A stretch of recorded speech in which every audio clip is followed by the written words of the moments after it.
नमस्कार मेरे विद्यार्थी मित्रों, आज हम 9th की माखनलाल चतुर्वेदी द्वारा रचित एक कविता पढ़ने जा रहे हैं जो कि स्वतंत्रता की भावना से ओतप्रोत है। माखनलाल चतुर्वेदी हमारे राष्ट्रीय कवि भी कहे जाते हैं। इनका परिचय इस प्रकार है। इनका जन्म मध्य प्रदेश के होशंगाबाद जिले में हुआ 1889 में। मात्र 16 वर्ष की अवस्था में ही वे शिक्षक बन गए थे। बाद में इन्होंने अध्यापन का कार्य छोड़कर और एक पत्रिका का संपादन करना शुरू कर दिया। ये एक अच्छे पत्रकार थे और देशभक्त होने के साथ साथ अच्छे कवि भी थे। उन्होंने कर्मवीर और प्रताप ये दो पत्र का भी संपादन किया और 1968 में इनका देहांत हो गया था। इनकी प्रसिद्ध कृतियां जो हैं हिम किरीटनी, साहित्य देवता, हिम तरंगिणी, वेणु लो गुंजे धरा। माखनलाल चतुर्वेदी की रचनाएं राष्ट्रीय भावना से युक्त हैं। उसमें स्वतंत्रता की चेतना के साथ देश के लिए त्याग और बलिदान की भावना भी मिलती है, इसलिए उन्हें एक भारतीय आत्मा कहा जाता है। इस उपनाम से उन्होंने कविताएं भी लिखी हैं।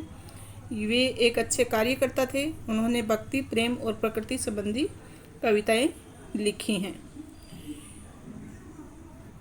ब्रिटानी उपनिवेशवाद के शोषण तंत्र का बारीक विश्लेषण करती कैदी और कोकिला कविता बहुत लोकप्रिय रही है। ये कविता भारतीय स्वाधीनता सेनानियों के साथ जेल में किए गए दुर्व्यवहारों और यातनाओं का मार्मिक साक्ष्य प्रस्तुत करती है। आज जो हम कविता पढ़ेंगे वो है कैदी और कोकिला।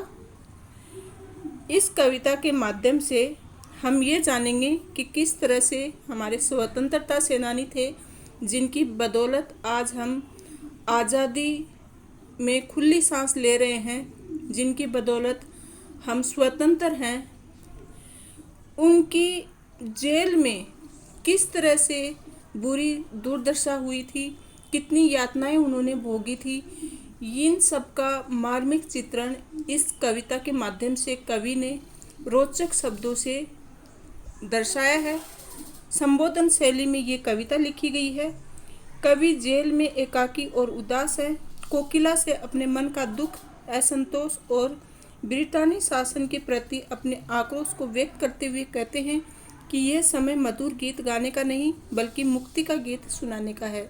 कवि जेल में है, उनके सामने ही कोकिला मतलब कोयल पेड़ पर बैठी गीत गा रही है, मधुर गीत गा रही है। तो कवि अपनी मनोदशा का चित्रण करते हुए कोकिला को कहते हैं कि ये गीत गाने का समय नहीं है, अब तो मुक्ति के गीत गाओ, स्वतंत्रता दिलाने वाले गीत गाओ। कवि को लगता है कि कोयल भी पूरे देश को एक कारागार के रूप में देखने लगी है, इसलिए अर्धरात्रि में चीख उठी है। तो यहाँ इस कविता के माध्यम से कवि बताना चाहते हैं कि कोयल को लग रहा है कि पूरा देश जेल के अंदर है और इसलिए वह अचानक चीख पड़ती है। तो कवि कोकिला से पूछते हैं कि अचानक क्या हुआ कि तुम चीख पड़ी और चुप हो जाती हो, अचानक फिर चीख पड़ती हो, ऐसा क्या हुआ। कविता का नाम है कैदी और कोकिला, जो कि 9th की क्षितिज हिंदी की बुक से ली गई है, चैप्टर नंबर 12। कविता को मैं सरल भाषा में प्रस्तुत करने जा रही हूँ। वीडियो को अंत तक देखें, अंत तक बने रहिएगा। एक एक पंक्ति का सरल भाषा में अर्थ समझाने जा रही हूँ। जैसा कि मैंने आपको शुरू में ही बताया कि ये स्वतंत्रता से पहले की कविता है। कवि माखनलाल चतुर्वेदी जी, जो कि राष्ट्रीय भावना से ओतप्रोत थे और उन्होंने जेल में रहते ये कविता लिखी थी। मतलब वो कैद में थे और अपनी देश सेवा के लिए समर्पित थे। सामने कोयल पेड़ पर बैठी कभी कभी मधुर वाणी में गीत गाती है, कभी चीखती है, कभी चुप हो जाती है। तो कवि अपनी मनोदशा का चित्रण करते हुए कोयल से पूछते हैं कि कोयल बोलो, आखिर तुम क्यों चीख रही हो, आखिर तुम चुप क्यों हो। तो इस तरह से ये संबोधन शैली में लिखी कविता आपको अच्छे से समझ में आएगी। अगर कविता अच्छी लगे तो वीडियो को लाइक करें, शेयर करें और किसी प्रकार की प्रॉब्लम हो, कोई कठिनाई हो तो कमेंट बॉक्स में अवश्य लिखें। चलिए शुरू करते हैं। क्या गाती हो, क्यों रह जाती हो, कोकिल बोलो तो क्या लाती हो, संदेश किसका है, कोकिल बोलो तो इसका भावार्थ इस तरह से है प्रस्तुत पंक्तियों कवि माखनलाल चतुर्वेदी जी द्वारा रचित कविता कैदी और कोकिला से ली गई है। कविता के द्वारा जेल में बंद स्वतंत्रता सेनानी की मनोदशा और पीड़ा को व्यक्त किया गया है। जब कोयल कवि को अर्धरात्रि में चीखती गाती हुई नजर आई तो उसके मन में कई तरह के भावपूर्ण प्रश्न उत्पन्न होने लगे कि कोयल उनके लिए कोई प्रेरणात्मक संदेश लेकर आई होगी। जब कवि से रहा नहीं गया तो वे कोयल से प्रश्न पूछने लगते हैं। तो वो प्रश्न क्या पूछते हैं कि अचानक से कोयल जो है आधी रात्रि को चीखती गाती हुई नजर आती है, तो कवि को लगता है कि कुछ न कुछ तो अच्छी बात कोयल के मन में आई है, तभी वह अचानक चीखी है।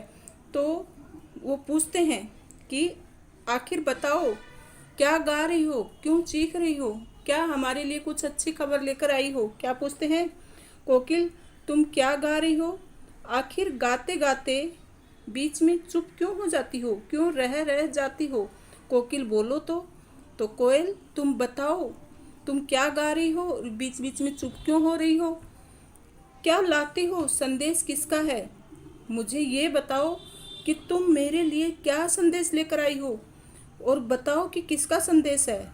कोयल जरा बोलो, अपना मुंह खोलो और मुझे बताओ कि तुम क्यों गा रही हो, क्या गा रही हो और कोई संदेश लाई हो तो किसका संदेश है, क्या संदेश लाई हो। तो इस तरह से पहले पैराग्राफ में ये कोयल और कैदी के बीच में वार्तालाप है। चलिए आगे बढ़ते हैं। ऊंची काली दीवारों के घेरे में, डाकू चोरों बटमारों के डेरे में, जीने को देते नहीं पेट भर खाना, मरने भी देते नहीं तड़प रह जाना। तो आपको जब भी ऐसे पैराग्राफ में पूछा जाए, कविता की पंक्तियों का भावार्थ पूछेंगे तो इस तरह से एक पैराग्राफ देंगे। तो उसका जब आप भावार्थ लिखोगे तो इस तरह से ही लिखोगे कि प्रस्तुत कविता की पंक्तियां माखनलाल चतुर्वेदी द्वारा रचित कविता कैदी और कोकिला से ली गई है और इसमें ये बताया गया है, तो आपको उसमें पूरे अंक मिलेंगे क्योंकि उसका स्टार्टिंग का प्रस्तुतिकरण बहुत अच्छे से करना होता है। तो इस तरह से ये पीपीटी में इसके साथ पंक्तियों के साथ भावार्थ कैसे लिखना है वो आपके सामने प्रस्तुत है। इन पंक्तियों में कवि ने पराधीन भारतीयों के प्रति ब्रिटिश शासन की क्रूरता को उजागर करने का प्रयास किया है। तो ये जो पंक्तियां हैं इनमें कवि ने बताया है कि किस तरह से मतलब स्वतंत्रता जो सेनानी थे उनके साथ अंग्रेज़ लोग कैसी यातनाएं करते थे, किस तरह का कष्ट देते थे। तो कोयल से बात करते हुए कहते हैं कि ऊंची काली दीवारों के घेरे में, कि उन्हें जेल के भीतर अंधकार में ऊंची दीवारों के घेरे में रख दिया गया है, जहां डाकू चोरों और बटमारों के डेरे में, जहां डाकू चोर और लुटेरों के साथ उनको रहना पड़ता है।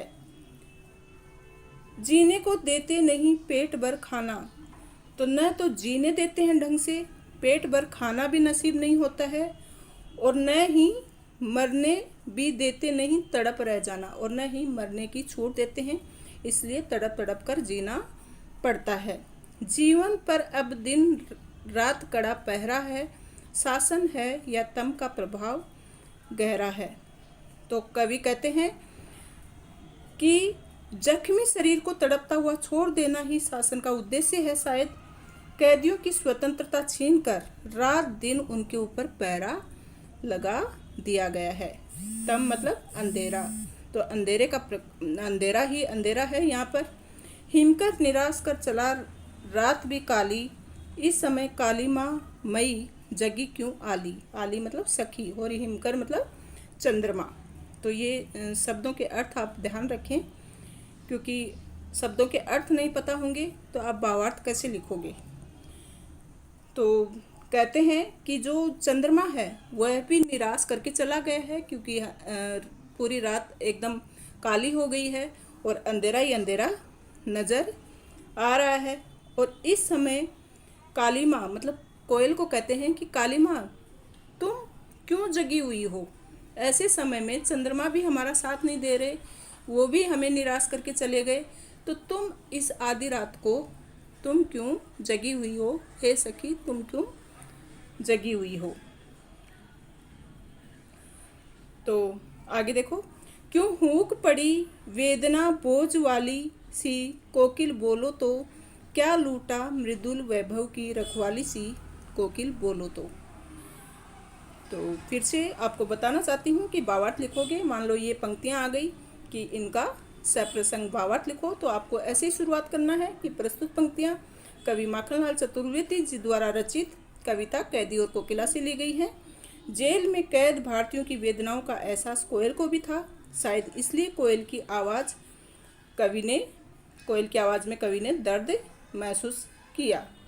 उन्हें लगा कि कोयल ने अंग्रेजी हुकूमत के द्वारा भारतीयों पर किए जाने वाले अत्याचार को देख लिया और इसलिए कंठ से मीठी ध्वनि के बदले वो हुक पड़ी, मतलब अचानक से अपनी वेदना प्रकट करने लगी। तो कवि क्या कहते हैं, पूछते हैं कोयल से, क्यों हुक पड़ी वेदना बोझ वाली सी, कोकिल बोलो तो, मतलब आपका क्या लूट लिया, क्या हुआ ऐसा कि अचानक से आपकी आवाज़ में दर्द छलक रहा है, आपकी आवाज़ में एक हुक सी पैदा हो गई है। कोकिल ये बताओ मुझे, कौन सा वेदना, मतलब कौन सा कष्ट आपको आ पड़ा है। मृदुल वैभव की रखवाली सी, कोकिल बोलो तो बोलते हैं कि आप मेरा जो कष्ट है आपको वो मेरे साथ साझा करो, और पूछते हैं कि तुम्हारा क्या लूट गया बताओ। तो कहाँ तुम्हारी जो मृदुल मतलब मीठी जो आवाज़ है जिसके कारण तुम पहचानी जाते हो, जैसे हम किसी से कहते हैं कि उसकी आवाज़ तो कोयल सी मीठी है, तो जिसके कारण तुम्हारा वैभव है वो आवाज़ अचानक से कैसे लुप्त हो गई, कोकिल जरा मुझे बताओ।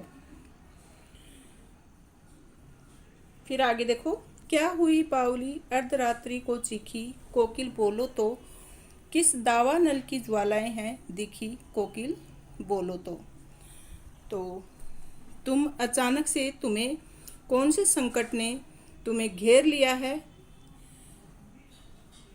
जो तुम्हें अचानक से आधी रात को तुम चीख रही हो, कोकिल बोलो कि क्या हुआ अचानक, कौन सी जंगल की आग तुम्हें दिख पड़ी है, कोकिल मुझे ये बताओ।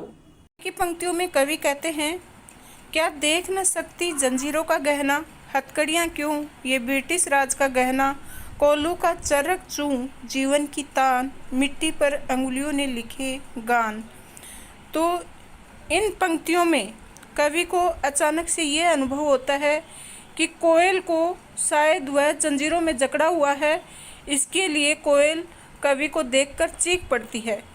तो कोयल को कहते हैं, पूछते हैं, क्या तुम मुझे देख न सकती जंजीरों का गहना, क्या तुम मुझे जंजीरों में जकड़ा हुआ देख नहीं पा रही हो, ये तो गहना है, ये हमारी पराधीनता का परिणाम है कि हम इन जंजीरों में जकड़े हुए हैं, और मुझे तो इस बात का गर्व है कि मैं राष्ट्र के लिए, राष्ट्र सेवा के लिए समर्पित होकर इन जंजीरों में जकड़ा हूँ, तो मुझे इस बात का दुख नहीं है। तो क्या तुम देख नहीं सकती, हथकड़ियाँ क्यों ये ब्रिटिश राज का गहना, ये हथकड़ियाँ नहीं है, ये ब्रिटिश शासन द्वारा दिए गए गहने हैं, एक तरह से मैं इनको गहना समझता हूँ। कोल्लू का चर्रक चूं जीवन की तान, यहाँ पर कोल्लू का जो बैल होता है वो चारों तरफ घूमता है, वैसी हमारी दशा हो गई है, कोल्लू के बैल की तरह हम काम कर रहे हैं, मतलब बैल की जगह आदमी को, स्वतंत्रता सेनानियों को यहाँ अंग्रेज़ों ने बांध कर वो बैल की जगह काम करवा रहे हैं हमसे। मिट्टी पर अंगुलियों ने लिखे गान, और वो पत्थर जो है, वो पत्थर तोड़ने का जो काम है हमारा, कोल्लू के बैल की जगह जो हम रहकर काम कर रहे हैं, वो एकदम से पत्थर तोड़ कर हम अपने अंगुलियों से उस पर गान लिख रहे हैं, स्वतंत्रता के लिए गान लिख रहे हैं। हूँ मोट खींचता लगा पेट पर जुआ, खाली करता हूँ ब्रिटिश अकड़ का कुआं। तो हम अपने पेट पर रस्सी बांधकर ये चरसा खींच कर देश की स्वतंत्रता का गान लिख रहे हैं, और जो ब्रिटिश शासनाधिकारियों के मन में जो अकड़ है, अकड़ का कुआं है, उसको धीरे धीरे हम खाली करने का प्रयास कर रहे हैं। दिन में करुणा क्यों जगे रुलाने वाली, इसलिए रात में गजब ढा रही आली। तो कवि कहते हैं कि इतने दुख सहने के बावजूद भी ब्रिटिश सत्ता के सामने हम घुटने नहीं टेक रहे हैं। उनसे उनकी जो अकड़ है वो एक दिन ज़रूर कम हो जाएगी। आगे कवि कहते हैं कोयल को संबोधित करते हुए कि दिन में करुणा क्यों जगे रुलाने वाली, इसलिए रात में गजब ढा रही आली। हे सखी, इस आधी रात में तुम्हारे इस वेदना भरी आवाज़ ने मेरे ऊपर गजब ढा दिया है और मेरे मन हृदय को व्याकुलता से भर दिया है। तुम अचानक से जो रुलाने वाली, वेदना प्रकट करने वाले भाव जागृत कर रही हो, उससे मेरे मन में एकदम से व्याकुलता भर आई है। चलिए आगे। इस शांत समय में अंधकार को भेद रो रही क्यों हो, कोकिल बोलो तो चुपचाप मधुर विद्रोह बीज इस बाती बो क्यों रही हो, कोकिल बोलो तो कवि यहाँ कह रहे हैं इन पंक्तियों के माध्यम से कि आधी रात हो चुकी है, आधा पहर गुजर चुका है और वातावरण में चारों तरफ सन्नाटा है। इस शांत समय में मतलब एकदम शांत माहौल है, इस सन्नाटे को भेदते हुए तुम क्यों रो रही हो, इस अंधकार को भेद कर तुम क्यों रो रही हो, ये बात मुझे भी बताओ कोयल, तुम बोलो। क्या तुम ब्रिटिश शासन के विरुद्ध विद्रोह का बीज बो रही हो? तो तुम रो रही हो, इससे क्या मैं ये अर्थ निकालूं कि तुम ब्रिटिश शासन के खिलाफ विरोध में रो रही हो? चुपचाप मधुर विद्रोह बीज, तो क्या तुम शांत भाव से ये विद्रोह के बीज बो रही हो? कोकिल बोलो, मुझे भी बताओ कोयल। अर्थात कवि इन पंक्तियों के अनुसार कोयल भारतीयों में देशभक्ति की भावना जागृत करना चाहती है। तो तुम अचानक से जो इन शांत और सन्नाटे वाली रात में अचानक से अंधकार को भेद कर जो रो रही हो, तो क्या तुम ये ब्रिटिश शासन के विरुद्ध विद्रोह का कोई बीज बो रही हो? क्या हमें देशभक्ति की भावना के लिए जागृत कर रही हो, ताकि हम जल्दी से इन पराधीनता से मुक्ति पा सकें। आगे कवि कहते हैं, काली तू रजनी भी काली, शासन की करनी भी काली, काली लहर कल्पना काली, मेरी काल कोठरी काली, टोपी काली कमली काली, मेरी लो श्रृंखला काली, पहरे की हुक्रूती की व्याली, तिस पर गाली ए आली। आली मतलब सखी।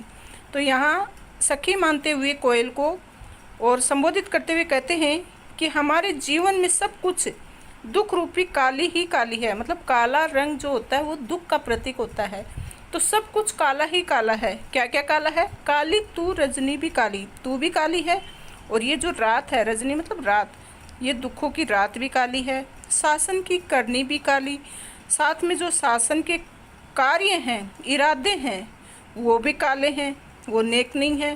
काली लहर कल्पना काली, और हम जिस कोठरी में रहते हैं वह भी काली है, और आसपास चलने वाली हवा है और मुक्ति पाने की जो कल्पना है वह भी काली है। तो जो आसपास की लहर है, हवा चल रही है, वह उसमें जो हम कल्पना करते हैं वह भी काली नज़र आ रही है, और जो हम रह रहे हैं काल कोठरी वह भी काली है। टोपी काली कमली काली, हमने जो टोपी पहनी है वह भी तो काली है, और जो कंबल तन को ढका है कंबल से वह भी काला है। जिन लो जंजीरों ने हमें कैद किया हुआ है, मेरी लो श्रृंखला, तो लो की जो जंजीर है, चैन है, वह भी काली है। पहरे की हुक्रूती की व्याली, कवि कहते हैं कि दिन रात इतने कठोर यातनाओं को सहने के बाद भी हमें पहरेदारी की हुंकार और गाली को भी सहन करना पड़ता है। तो पहरे की हुक्रूती मतलब पहरेदार हैं, वो भी, उनके इरादे भी काले हैं, उनकी गाली भी काली है। तिस पर है गाली ए आली, और उसके ऊपर ये गाली, उनकी गालियाँ भी हमें सुननी पड़ती हैं। ये सब कुछ काला ही काला है, ऊपर से कठोर यातनाएं हमें सहनी पड़ती हैं, और पहरेदारों की हुक्रूती मतलब हुंकार और गालियाँ भी हमें सुननी पड़ती हैं।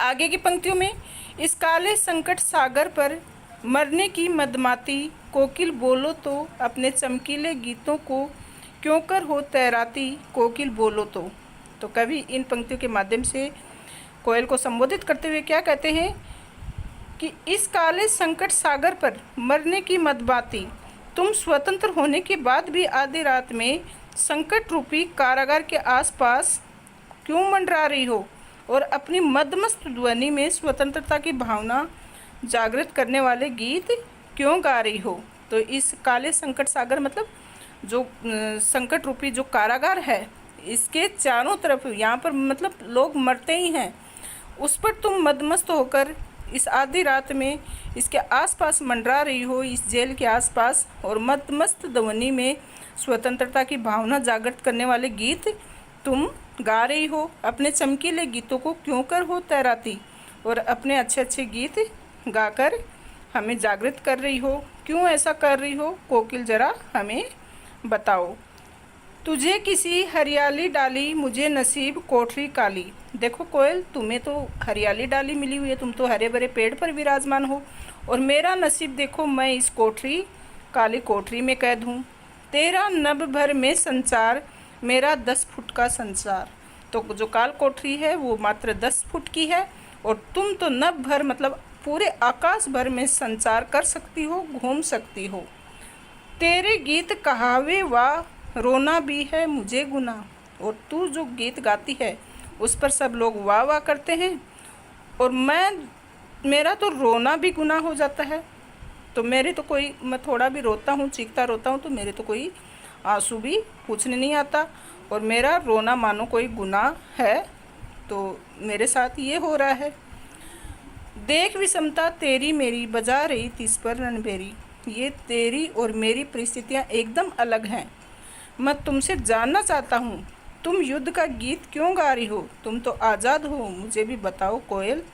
और मैं और तुम दोनों ही अलग अलग परिस्थितियों में जी रहे हैं, और तुम फिर भी युद्ध का गीत क्यों गा रही हो? तुम तो आज़ाद हो, फिर भी तुम क्यों मतलब स्वतंत्रता के लिए सबको जागृत कर रही हो?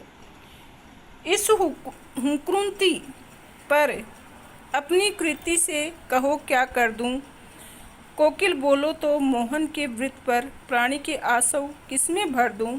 कोकिल बोलो तो कवि इन पंक्तियों के माध्यम से क्या कहते हैं कि मैंने ब्रिटिश हुकूमत की यातना सह रहे भारतीय कैदियों में कोयल की विद्रोह भरी आवाज़ के माध्यम से बुढ़ी हड्डियों में भी जान फूंकने का काम किया है।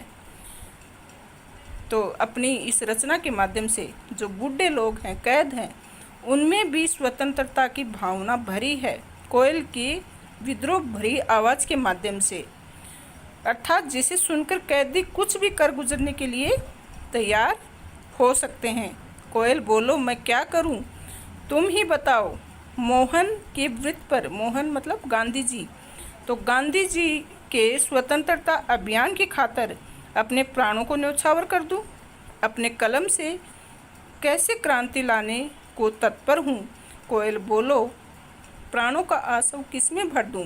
मतलब मैं अपने प्राण न्यौछावर करने को तैयार हूँ। गांधी जी के स्वतंत्रता अभियान के लिए मैं कुछ भी करने को तैयार हूँ। कोयल बोलो मुझे क्या करना चाहिए? कोयल मुझे तुम प्रेरित करो, बताओ मैं क्या कर सकता हूँ।